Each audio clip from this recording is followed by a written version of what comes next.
오늘은 고린도후서 1장 1절에서 11절 말씀을 통해서 고난과 위로라는 제목으로 말씀을 전하고자 합니다. 제가 아까 말 실수를 했는데 지난 2년여간 저희가 누가복음을 계속 읽어왔습니다. 누가복음 강해를 통해서 사람의 아들로 오신 하나님에 대한 주제로 쓰여졌던 예수님에 대한 탄생과 그 사역에 대한 내용들을 우리가 말씀을 통해서 봤습니다. 특별히 이제 누가복음 마지막 부분에서 예수님께서 모든 공생의 사역을 마치시고 부활 후에 여인과 제자들에게 나타나셨던 그 예수님을 우리가 봤습니다. 그렇게 해서 보여주셨지만 말씀을 통해서 부활을 확증하셨다는 것을 우리가 말씀을 통해서 이제 보았습니다. 그 다음에 이제 제자들에게 지각을 열어주셔서 말씀을 깨닫게 하고 또 그 말씀을 강도 높게 이제 가르쳐 주셨던 것을 우리가 말씀을 통해서 봤습니다. 누가복음에서 이어지는 사도행전 1장 3절을 보시면 그분께서 순환을 받으신 뒤에 또한 자신이 살아계심을 절대 확실한 많은 증거들로 그들에게 보여주시고 40일 동안 그들에게 보이시며 하나님의 왕국에 관한 것들을 말씀하시고라고 이야기를 했습니다. 그리고 승천하시기 전에 명령하셨습니다. 성령님이 오시는 것을 기다려라 라고 해서 사도행전 1장 8절에 보시면 오직 성령님께서 너희에게 임하신 뒤에 너희가 권능을 받고 예루살렘과 온 유대와 사마리아에서 그리고 땅의 맨 끝 지역까지 이르러 나를 위한 증인이 되리라 하시니라 라고 했습니다. 그래서 반드시 성령님 오실 때까지 기다려라 라는 내용으로 이야기를 했던 것을 우리가 봤습니다. 그래서 정말 예수님을 통해서 예수님한테 말씀 하나님이신 예수님한테 이 말씀에 대해서 모든 것들을 배운 이 제자들 지식적으로 준비가 되었지만 성령님께서 함께 하시고 성령님이 인도하실 때까지 기다리라라는 것, 내 뜻대로 내 마음대로가 아니라 성령님의 인도하심을 통해서 우리가 선포해야 함을 우리가 말씀을 통해서 이제 보게 되었습니다. 그 성령님이 임하신 후에 그분의 인도하심을 따라 사도들이 복음을 선포하게 됩니다. 그것이 이제 사도행전에 역사적으로 이제 기록이 되어 있습니다. 그래서 사도행전이 총 28장으로 되어 있는데 그 내용을 순서대로 보면 사도행전 1장 8절의 내용처럼 예루살렘과 온 유대에 말씀이 선포된 것이 사도행전 1장에서 7장까지 나와 있고 그리고 이제 사마리아에 전해진 것이 사도행전 8장에 나와 있습니다. 그리고 땅의 끝까지 그게 이제 9장에서 28장에 나와 있는 것을 이제 보게 됩니다. 사도행전에 대한 개관은요 우리가 한 2년 전에 3년 전인가요? 그 성경 파노라마를 이제 오후 성경 공부 때 하면서 사도 시대에 대한 개관이 있습니다. 그래서 교회 홈페이지에 보면 이제 동영상에도 나와 있기 때문에 전체적으로 이제 그 누가복음 이후에 예수님 공생의 이후에 사도들에 대한 어떤 말씀 선포에 대한 역사 이런 것들을 한번 보시면 좋을 것 같습니다. 그래서 성령님께서 베드로를 위시해서 모든 제자들을 통해서 온 유대와 사마리아 그리고 첫 이방인이었던 고넬료에게 이제 말씀이 선포되는 그 역사가 기록이 되어 있고 바울을 통해서 이방인들에 대한 사역을 본격적으로 시작하는 그 내용이 이제 나와 있습니다. 로마서 15장 16절에는 사도 바울이 자신의 받은 소명에 대해서 이렇게 고백을 합니다. 이것은 내가 이방인들을 향한 예수 그리스도의 사역자가 되어 하나님의 복음을 제공함으로써 이방인들을 바치는 일이 성령님을 통해 거룩히 구별되어 주께 받으실 만하게 하려 함이라. 자신의 사역은 이방인들의 사역임을 이야기를 합니다. 그런데 누구를 통해서? 성령님을 통해서 이것을 한다라는 내용이 로마서 15장 16절에 기록이 되어 있습니다. 그렇게 이제 복음이 전파되는 내용이 나오게 되는 것이죠.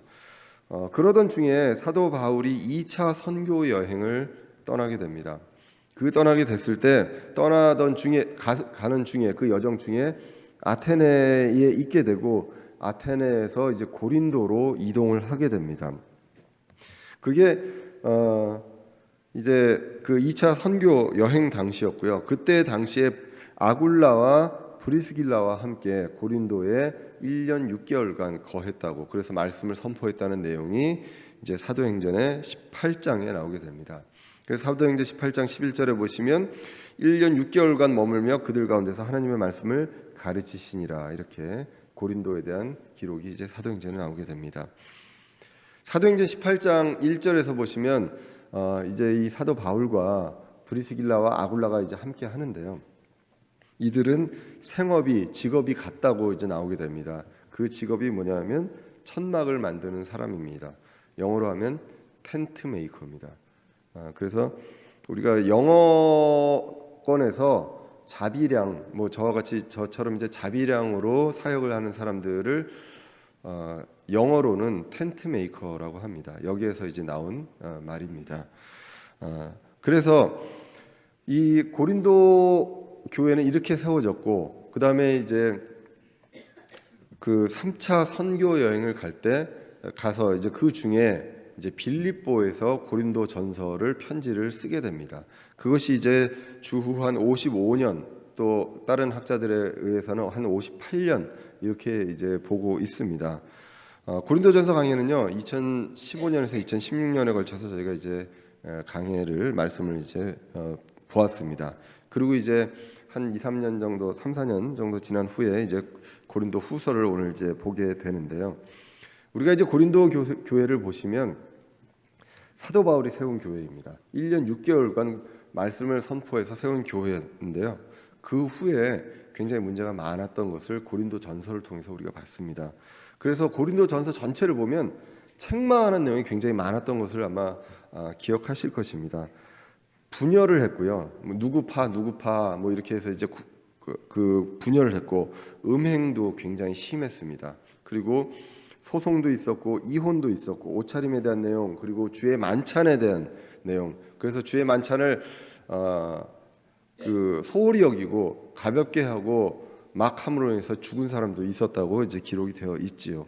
그리고 은사주의에 대해서 바로 이해해야 할 것을, 그리고 부활에 대해서 바로 이해할 것을, 그런 것들에 대한 내용들이 이제 고린도전서에 이제 기록이 되어 있었습니다.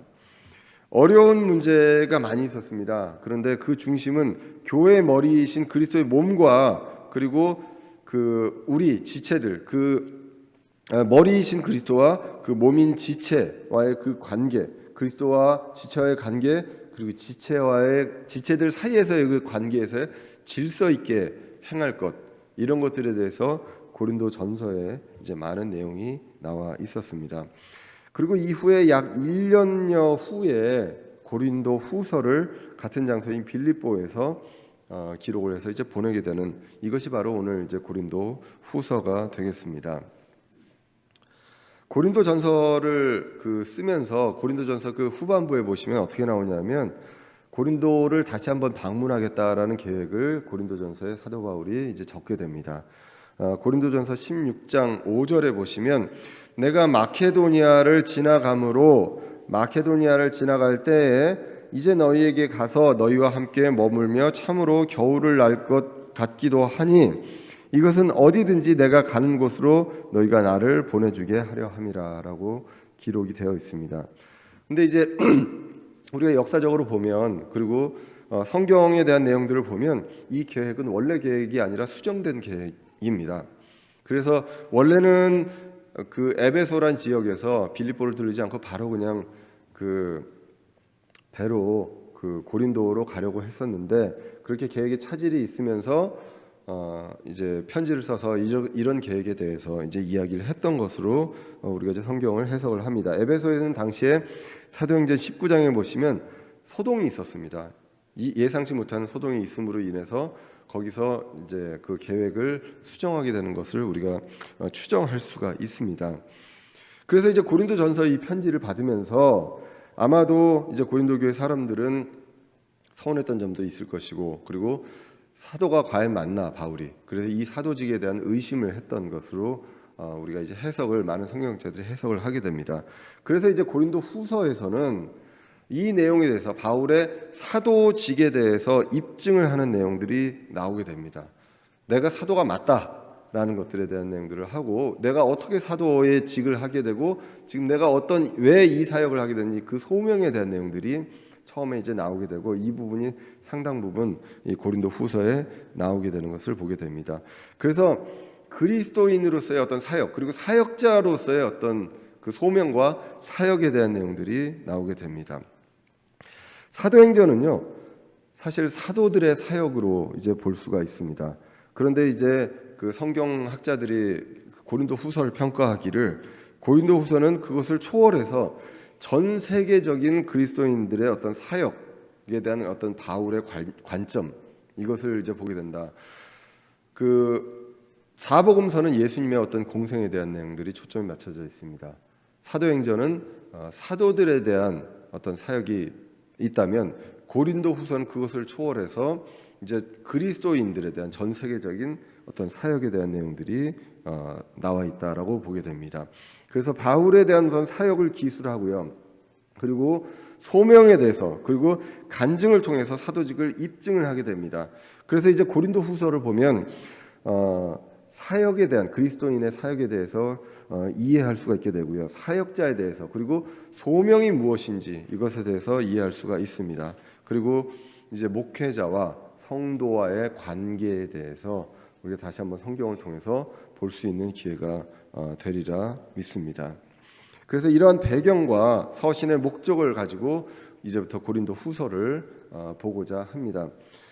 누가복음을 우리가 보면서는 늘 이야기를 했던 점이 있습니다. 강조해야 될 게 뭐냐면, 말씀하시는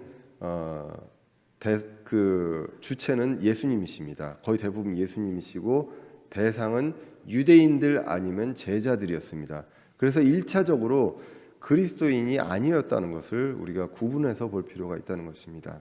그래서 구약에서, 예수님이 십자가 사건 이전에 구약에서 유대인들이 그 해야 할 일들, 그리고 앞으로 감당해야 될 일들, 앞으로 환난기 때 어떻게 해야 될 것들, 이런 것들에 대한 것들이 있고요. 그리고 제자들이 이 사도로서 어떠한 일을 해야 할 것인가에 대한 것들이 초점이 맞춰져 있기 때문에 구원받은 우리한테 직접적으로 적용할 것은 아니었다. 그래서 교훈적으로 우리가 볼 필요가 있고, 예수님이 어떠한 사역을 하셨는지 이것에 대한 초점들이 있었다면, 고린도 후서는 대상이 1차적인 대상은 고린도에 있는, 그리고 아가야 지역에 있는 교회입니다.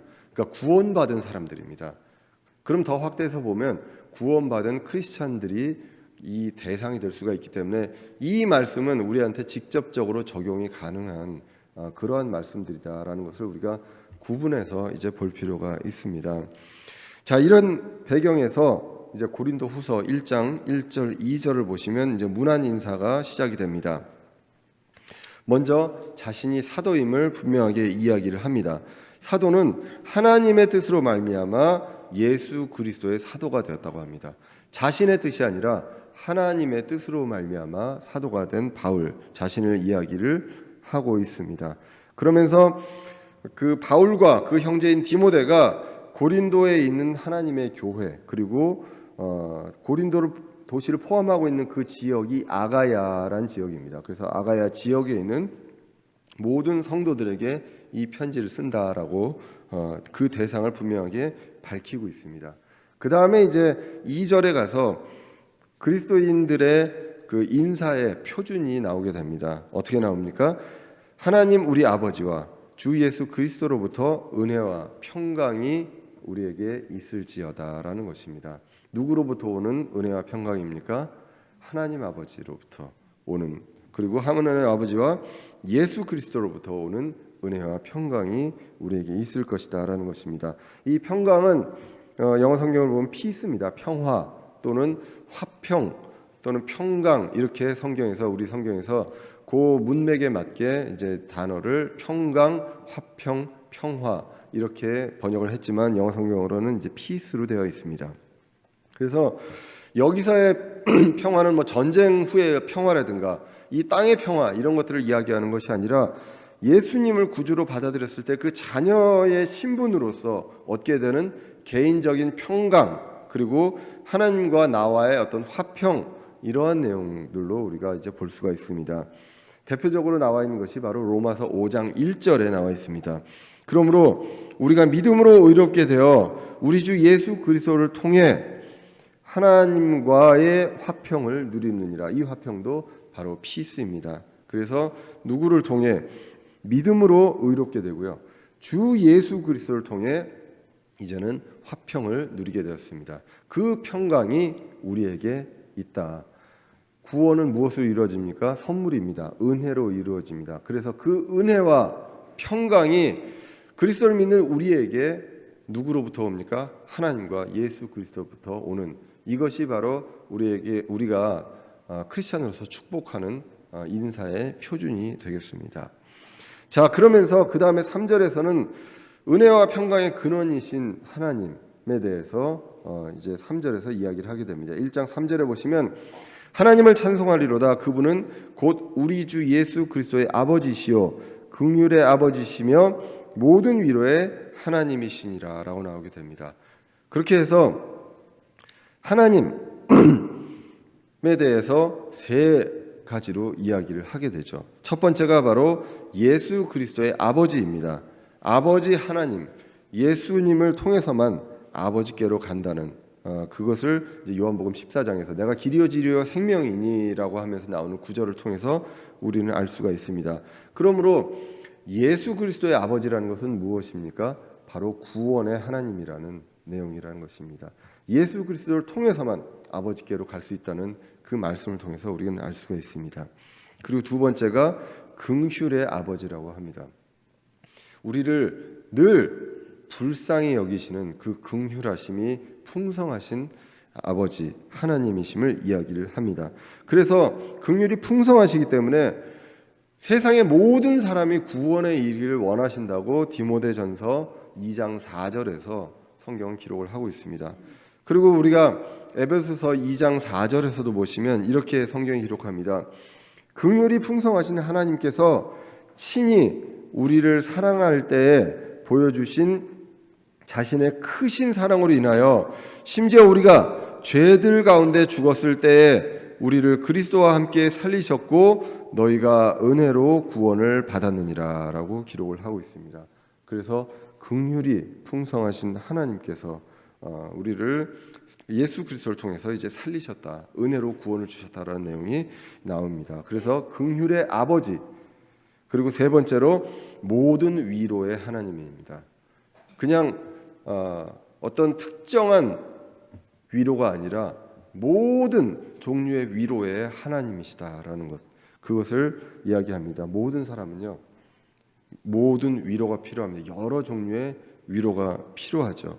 그 위로에 대해서 사람을 통해서가 아니라 하나님이 그 모든 위로의 하나님이 되신다라는 것입니다.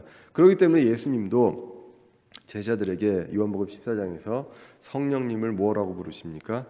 위로자라고 부르게 됩니다. 성령님이 우리를 위로해 주십니다. 모든 위로, 성령 하나님을 통해서 지금 이 시간에 모든 위로를 해주시는 그 위로의 하나님이십니다. 요한복음 14장 27절에 보면 이것을 통해서 나오는 평안은요, 세상이 줄 수 없는 평안이다라고 성경은 기록을 하고 있습니다. 그래서 오늘 이 고린도후서 1장 3절을 통해서 보면 구원을 통해서요, 하나님과 화평하게 되죠. 그리고 긍휼과 위로를 통해 마음의 평강을 얻게 됩니다. 그래서 주님으로부터 오는 은혜와 평강, 그게 이제 고린도후서 1장 2절에 나왔다면 그 다음에 나오는 것, 구원의 하나님이시요 긍휼의 하나님이시고 위로의 하나님을 통해서 이제는 우리에게 평강이 있다는 것입니다. 그래서 은혜와 평강의 이 하나님으로부터 늘 풍성하기를 우리는 늘 기원하게 됩니다. 오늘 본문에서도 보면요, 위로란 말이 많이 나옵니다. 위로와 안위가 오늘 1절부터 11절 사이에 10번 나오게 됩니다. 그것을 보면 위로의 하나님을 굉장히 강조하고 있는 그런 내용입니다. 그 내용을 거꾸로 이야기한다면 지금 바울의 어떤 상태가 위로가 필요한 상태라는 것을 우리가 다시 이제 거꾸로 유추해 볼 수가 있습니다. 그래서 이제 그 내용들에 대해서 이하 구절에서도 이제 우리가 이하에 나오는 어떤 성경 구절에서도 이제 우리가 볼 수가 있는데요. 하나님이 우리를 위로하심으로써 우리가 고난받은 자를 위로할 수 있다라는 내용으로 이제 1장 4절부터 시작하게 됩니다. 그분께서 우리의 모든 환난 중에서 우리를 위로하심은 우리 자신이 하나님께 위로받을 때 얻는 위로를 힘입어 우리가 어떤 고난 중에 있는 자들도 능히 위로하게 하려 하심이라라고 기록을 합니다. 여러분들 모두 한 사람도 빠짐없이 고난이 있습니다. 같은 고난이 아니요 여러 종류의 다른 고난들이 여러분들 인생에 그리고 여러분들 가정에 있었는 줄 압니다. 그런 고난이 있었을 때 그 고난을 통해서 주님의 위로를 느끼게 됩니다. 그 위로를 느끼게 되고 그 주위의 지체들 중에 나와 비슷한 고난이 있는 사람이 있을 때 같이 공감하게 되고 그것을 통해서 이제 위로를 이제 하게 되는 어떤 다른 고난 중에 있는 다른 사람들도 위로할 수 있게 우리를 하신다는 것. 그것이 바로 고린도후서 1장 4절의 의미입니다. 그래서 우리 자신이 하나님으로부터 위로를 받을 때 얻는 그 위로를 통해서 어떤 고난을 받는 다른 사람들에게도 능히 위로하게 할 수 있는 것. 그것이 바로 이제 위로의 하나님의 뜻이라는 것입니다. 그래서 남들보다 더 많은 그리고 더 심한 고난을 겪었다면 여러분들이 느끼시는지 아니면 안 느끼시는지 모르겠지만 성경의 기록대로라면 여러분들은 더 큰 위로를 받으셨다는 것입니다. 그렇기 때문에 이 자리에서 하나님을 바라볼 수 있다는 것입니다. 그러므로 그 위로로 이제는 고난받는 다른 사람들을 우리가 위로할 수 있어야 한다는 것. 그것을 이제 오늘 말씀에서 이야기를 합니다. 그 위로를 통해서 이제는 소망을 얻게 된다고 로마서 5장 3절에서 기록을 합니다. 그리할 뿐 아니라 우리가 환난도 기뻐하나니 환난은 인내를, 인내는 체험을, 체험은 소망을 이루는 줄 우리가 아노라라고 기록을 합니다. 그런데 우리가 한번 생각을 해보면요, 이 세상에서 가장 최고로 고난을 받은 사람이 누구일까요? 사람으로서 바로 예수님입니다. 그분도 고난을 당하셨고 모함을 당하셨고 고소를 당하고 조롱당하고 그리고 사형을 당했습니다. 오늘 5절에 보시면 그리스도의 고난이 여기서 우리는 저희가 아니라 사도 바울과 그 형제 디모데, 그 같이 사역을 하는 사람들이죠. 그들에게도 넘쳤다라고 합니다. 그 내용은 무엇입니까? 예수님이 받았던 그런 고난처럼 그 자신들도 그러한 고난들이 같이 있었다라는 내용을 이야기를 하고 있습니다.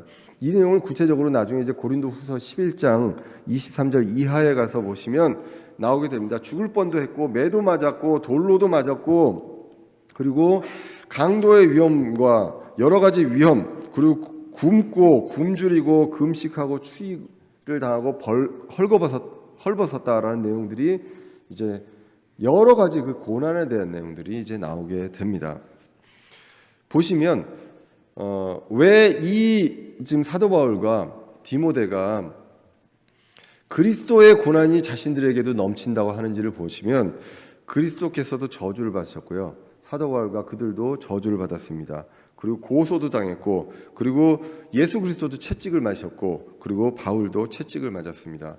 그리고 바울도 투옥됐고 죽음까지 이르게 됩니다. 그러므로 예수 그리스도가 받았던 고난에는 미칠 수 있다고 할 수는 없지만 그러한 고난들을 자신들도 넘치게 지금 자신 안에 있다라는 내용이 이제 5절에 나와 있습니다.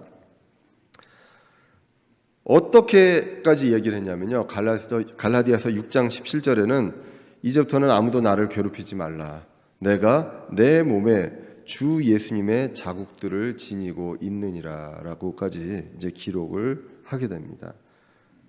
자, 여기까지는 굉장히 이제 고난이 넘쳤다라는 내용이 나오게 됩니다. 그런데 이제 5절에서는 그와 함께 안위도 위로도 넘친다라고 성경이 기록을 하고 있습니다. 고린도후서 1장 5절에 보시면 그리스도의 고난이 우리 안에 넘치는 것 같이 우리의 안위도 그리스도로 말미암아 넘치는도다라고 이제 기록을 하고 있습니다. 때로는 고난을 당할 때 그렇게 많이들 이야기를 하고 생각을 합니다. 왜 하필 저한테 이런 고난을 주시나요? 다른 사람들은 잘 먹고 잘 사는 것 같은데 왜 하필 나에게만, 이런 생각들을 많이들 하십니다. 그런데 이 사도 바울을 통해서 우리가 볼 수 있는 것은 고난의 최궁극자는 예수님이셨고요. 그리고 이 고난을 통해서 하나님께서 약속하신 것은 안위, 위로가 있다는 것입니다. 고난을 주신 만큼 풍성히 주셨으면 그 위로와 안위도 풍성히 주셨다는 것입니다. 다만 제가 못 느낄 수 있지요. 왜냐하면 그냥 고난을 받고 거기서부터 훨씬 더 나아지면 좋겠는데 그냥 다시 원상복귀 됐다면 그럴 수도 있지 않겠습니까? 내가 느끼지 못할 때가 있습니다. 하지만 정말 돌아보면 우리 기적적으로 인생을 살지 않으셨습니까? 정말로 여러 고비들을 기적적으로 사셨을 것입니다. 그 안에서 그 안위와 또 뒤에 나오는 건지심, 이런 것들이 분명히 있었다는 것을 우리가 느낄 수 있고요. 말씀을 통해서 약속하신 것을 이제 우리가 볼 수가 있습니다. 자, 그래서 그리스도를 위해서 고난을 당하면 안위, 위로로 갚아주신다. 고난이 넘치면 그리스도의 안위, 위로가 넘친다라고 이제 6절을 통해서도 이야기를 하고 있습니다. 그래서 바울과 형제들의 그 고난과 위로는요, 뭐라고까지 얘기하냐면 모두 너희 고린도 교회 너희의 안위와 구원을 위한 것이다라는 것이 이제 6절에 나오게 됩니다. 6절 한번 읽어보겠습니다. 우리가 고난을 당해도 그것은 너희의 안위와 구원을 위한 것이요, 혹은 우리가 위로를 받아도 그것은 너희의 안위와 구원을 위한 것이니 이 구원은 우리도 당하고 있는 동일한 고난을 견디게 하는데 효력이 있느니라. 아멘. 자, 여기에서 보시면 뭐라고 하냐면요, 먼저 우리 사도 바울과 형제들입니다. 그들이 고난을 당하는 것은 너희 고린도 교회의 안위와 구원을 위한 것이고, 또 우리가 위로를 받아도 그것은 고린도 교회의 위로와 구원을 위한 것이다 라고 성경이 기록을 하고 있습니다. 그런데 이 구원은 우리도 당하고 동일한 고난을 견디는데 효력이 있느니라 라고 기록이 되어 있습니다. 이 말씀을 읽으면서 혹시 이상하다, 궁금하다라는 점이 혹시 있으신지 모르겠습니다. 지금 이 편지의 대상은 누구입니까? 고린도 교회입니다. 그러면 이미 구원받은 사람들입니다. 구원받은 사람들인데 내가 고난을 받고 그리고 안위를 받아도 너희들의 무엇 때문이라고 합니까? 안위와 구원 때문이라고 합니다. 이미 구원받은 사람한테 구원에 대한 내용들을 이야기를 하고 있다는 것입니다. 그러면 이 내용이 과연 무엇일까요? 그래서 제가 이 내용들에서 주석서를 이제 몇 개 찾아봤는데 보통 이제 두 가지를 얘기합니다. 그냥 우리 죄로부터의 구원, 흔들릴 수 없는 구원에 대한 내용이다라는 내용이 있습니다. 그러면 이제 안위와 구원이 그냥 구원은 원래 받은 구원을 이야기하는 것이다, 다시 구원을 잃어버리고 다시 받기 위한 구원을 이야기하는 것은 아니다라는 내용들. 그러나 이거를 구원을 잃고 다시 얻을 수 있는 것으로 오해할 수 있는 소지가 있습니다. 그런데 우리가 성경에서 구원은요, 죄로부터 우리가 예수 그리스도의 십자가의 피를 통해서 영원히 구원받는 그 구원이 있습니다. 근데 이 구원의 원래 뜻은 무엇이라고 했습니까? 혹시 기억하시는지 모르겠습니다. 구출하는 것입니다.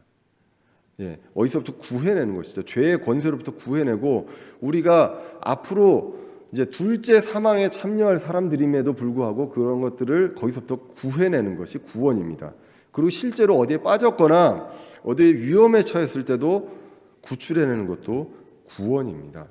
그래서 이 후자에 대한 내용들을 이야기하는 것이다라는 것이 이제 피터 러크만 목사님의 주석에 보면 나와 있는 내용입니다. 그래서 이것이 우리 뒤에 가서 보시면 건지심으로 나온다는 것입니다.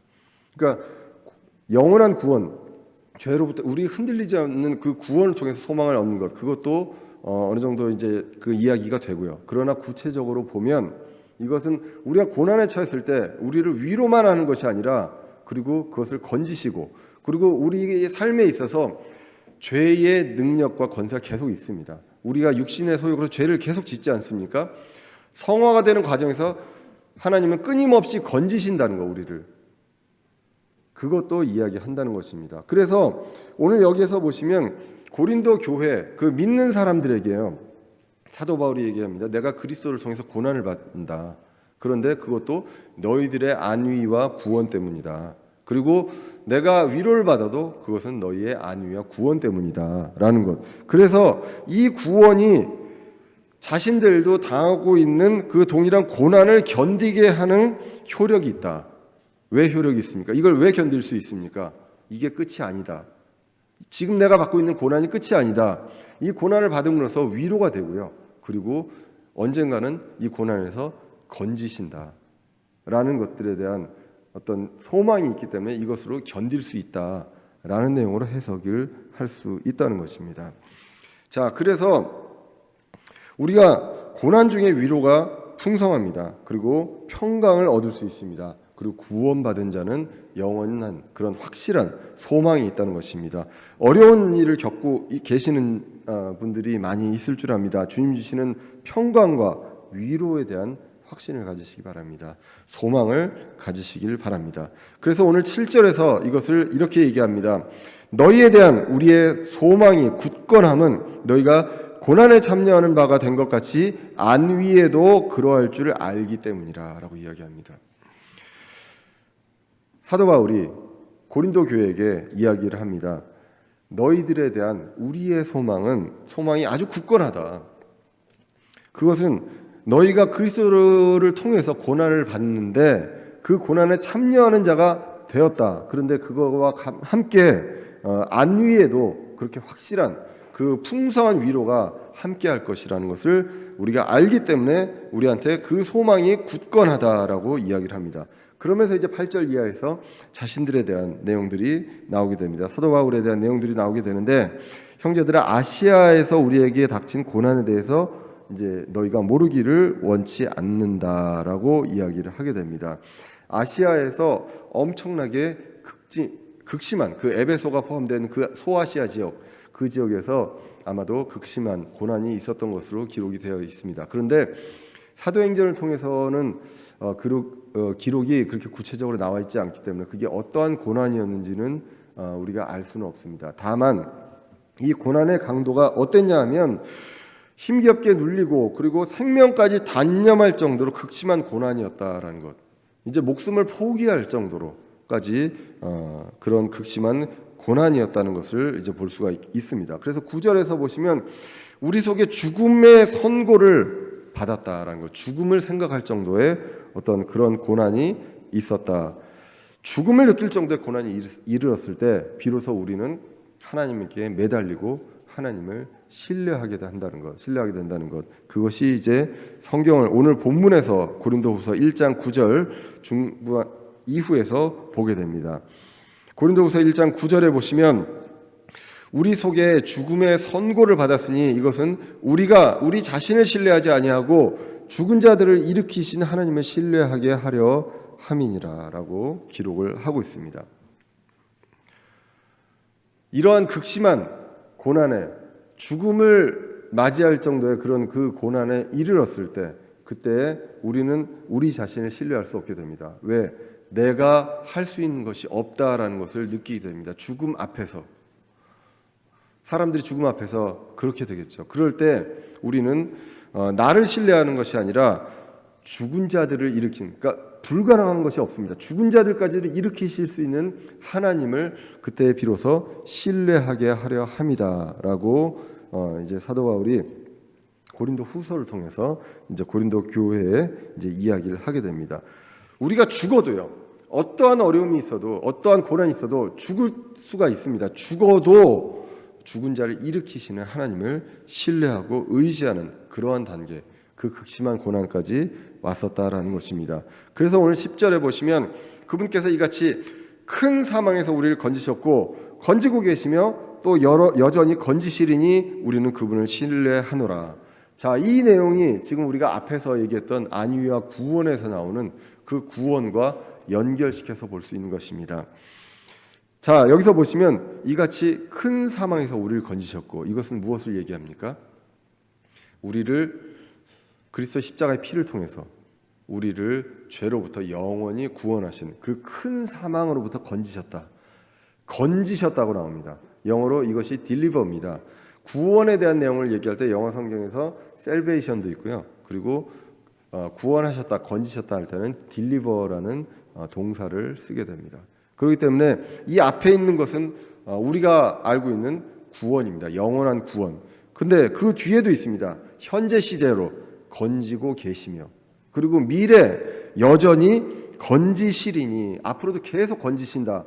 그 얘기는 내가 받은 구원을 또 다시 잃어버리고 또 구원받는다는 얘기가 아니라는 것입니다. 계속 우리의 고난에서, 그리고 우리의 어떤 죄의 소욕에서, 육신의 소욕에서, 그 죄의 권세에 이제 우리가 눌려 있는 이런 데에서 우리를 계속 건지신다는 것. 앞으로도 계속 주님 만날 때까지 하나님께서 건지신다는 것. 그것을 확실하게 고린도후서 1장 10절에서 이야기를 하고 있습니다. 구원은, 죄로부터 영원한 구원은 단 한 번입니다. 그 다음에 날마다 죄의 권세, 육신의 소욕, 고난에서 건지시는 것, 고난에서 위로만 하시는 것이 아니라 거기서 건지시는 것, 이것을 통해서 우리는 이제 날마다 성화되고, 그리고 위로받고 주님께서 주시는 은혜와 평강이 우리에게 늘 함께 할 수 있다는 것을 오늘 말씀을 통해서 이제 보게 됩니다. 위로의 하나님입니다. 고난을 통해서 우리에게 풍성해 주시는 것은 바로 위로라는 것. 그것을 오늘 말씀을 통해서 이제 보게 됩니다. 여기에서 이제 오늘 11절 마지막 절에 나오는 것이 고린도 교회의 기도의 선물입니다. 그냥 고난과 위로와 여기서 끝나는 것이 아니라 우리가 합심해서 무엇을 해야 하는가를 성경을 통해서 이야기를 하고 있습니다. 그것이 바로 기도라는 것. 고린도후서 1장 11절에 보시면 너희도 우리를 위해 기도로 함께 돕고 있나니 라고 합니다. 여러 그리스도를 통해서, 그리스도를 인해서 고난을 받고 있는 사도 바울과 그 사역자들이 여러 사역지에서 만난 그런 어려움들을 위해서 많은 교회들이, 그리고 고린도 교회가 기도했다고 합니다. 이것은 많은 사람을 사용해서, 하나님께서요 많은 사람을 사용해서 우리에게 베푸신 선물, 그 사도 바울과 그 사역자들에게 베푸신 선물입니다. 기도가 바로 많은 사람을 통해서, 하나님께서 많은 사람들을 통해서 그들에게 주신 선물이다라는 것, 사역자들에게 주신 선물. 그것으로 인해서 많은 사람들이요 무엇을 하게 합니까? 그들 사역자들 대신에 그들이 감사하게 하려 합니다라는 것입니다. 이 내용을 이해하시겠습니까? 이 사람들을 통해서 고린도 교회의 사람들이 이제 사도 바울과 그 사역자들을 위해서 기도합니다. 그것이 그들에게 선물입니다. 근데 그 선물이 결국은 그들에게만 선물이 아니요, 기도한 사람들이, 그 많은 사람들이 대신해서 감사하게 하랍니다. 내가 내 기도를 나를 위해서 기도해서 들어준 것으로도 감사할 수 있지만, 사역자를 위해서, 그리고 다른 지체들을 위해서 기도했을 때 그 사람들이 위로와 안위와 건지심을 얻는 것을 보고 그 기도한 사람이 하나님께 감사와 영광을 돌릴 수 있다는 것, 그것을 고린도후서 1장 11절에서 우리가 알 수 있는 내용입니다. 여기까지 보시면 고린도전서와는 분위기가 사뭇 다릅니다. 고린도전서는 교회를 바로잡기 위한 책망이 많이 있었다면, 오늘 고린도후서에서는 감사로 시작하고 여러 가지 이제 축복으로 시작하는 것을 이제 보게 됩니다. 자, 이러한 것들을 감사하는 데 있어서 하나님이 이제 기도를, 많은 사람들을 통해서 기도로서 이러한 것들을 하시고, 그리고 고난에 처한 사람들이 있을 때 하나님께서 그 기도가 그 사람들에게도 위로와 평강이 될 것을 아신다는 것. 그래서 그 사람들뿐만 아니라 기도한 사람들이 모두 다 감사할 수 있는 이 중보 기도의 중요성에 대해서 이야기를 하고 있습니다. 오늘 본문은요, 사도 바울을 통해서 고린도 교회에 주신 하나님의 편지입니다.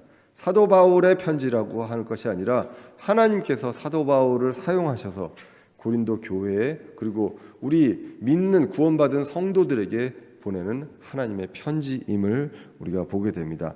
대상이 구원받은 그리스도인이라는 것을 우리가 분명히 볼 수가 있습니다. 이 말씀을 통해서 신자로서 우리가 기억하고 알아야 될 것이 있습니다. 첫 번째, 하나님의 성품입니다. 하나님이 어떤 분이신가? 그리스도의 아버지였습니다. 구원의 하나님이라는 것, 그리고 긍휼의 아버지, 그리고 위로의 하나님이라는 것입니다.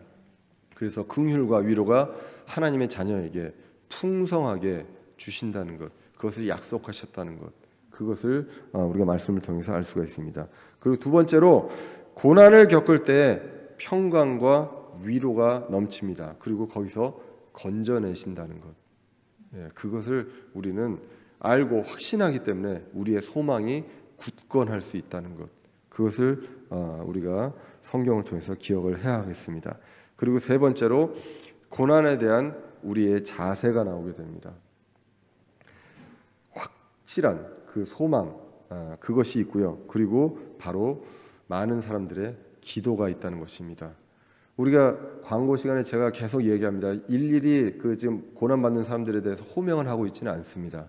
하지만 우리가 그 어려움들을 다 아시는 줄 압니다. 많은 사람들이 같이 기도하고 했을 때 그 지체들이 그 어려운 그 고난에서 위로받고요, 거기서 건지심을 받았을 때 우리는 다 같이 하나님께 감사와 찬양과 영광을 돌릴 수가 있다는 것입니다. 고난에 대한 자세는 무엇입니까? 위로의 하나님을 의지합니다. 그리고 건지시는 하나님을 의지한다는 것, 그리고 그것에 의해서 소망이 굳건하다는 것, 그것을 이제 합니다. 자, 그렇게 볼 수 있는데 1차적으로는 사도 바울이 자신들에 대한 기도를 이야기를 합니다. 그러므로 사역자에 대한 기도가 필요합니다. 사역자도 사람이고요, 사역자도 위로받아야 될 사람이라는 것, 그렇기 때문에 사역자도 고난이 있고요, 육체적으로 정신적으로 상처가 있고 힘든 그냥 연약한 사람이라는 것입니다. 제가 말씀 전에 기도할 때마다 연약하고 부족하고 이것이 그냥 나오는 것이 아니라 제가 그런 것들을 날마다 뼈저리게 느끼거든요. 제 성품의 모함도 느끼게 되고 여러 가지 것들을 많이 느끼게 됩니다. 그럴 때 위로가 필요한 사람, 그리고 기도가 필요한 사람이라는 것을 늘 생각하시고 여러분들의 기도 제목에 꼭 하나 더 추가해서 사역자를 위해서 기도해 주시면 감사하겠습니다. 그것이 이제 사도 바울이 고린도 교회에 감사하는 내용으로 이제 나와 있다는 것입니다. 성령님의 인도로 복음을 전하는 바울이 있습니다. 성령 충만해서 말씀을 전해야 합니다. 그것이 바로 지금 이 시대의 사역자입니다. 성령 충만을 위해서, 그 사역자의 성령 충만을 위해서 기도가 필요합니다. 사역자가 개인적인 어떤 의도와 뜻으로 말씀을 전하지 않게끔 성령 충만할 수 있도록 여러분들이 기도해 주셔야 하겠습니다. 그리고 고난을 당하는 지체들을 위해서 합심해서 하는 기도가 필요하다는 것, 반드시 고난에서 건져 주실 것이라는 것, 어려운 것이 하나도 없으신다는 것. 창세기 18장 14절에 아브라함에게 이야기합니다.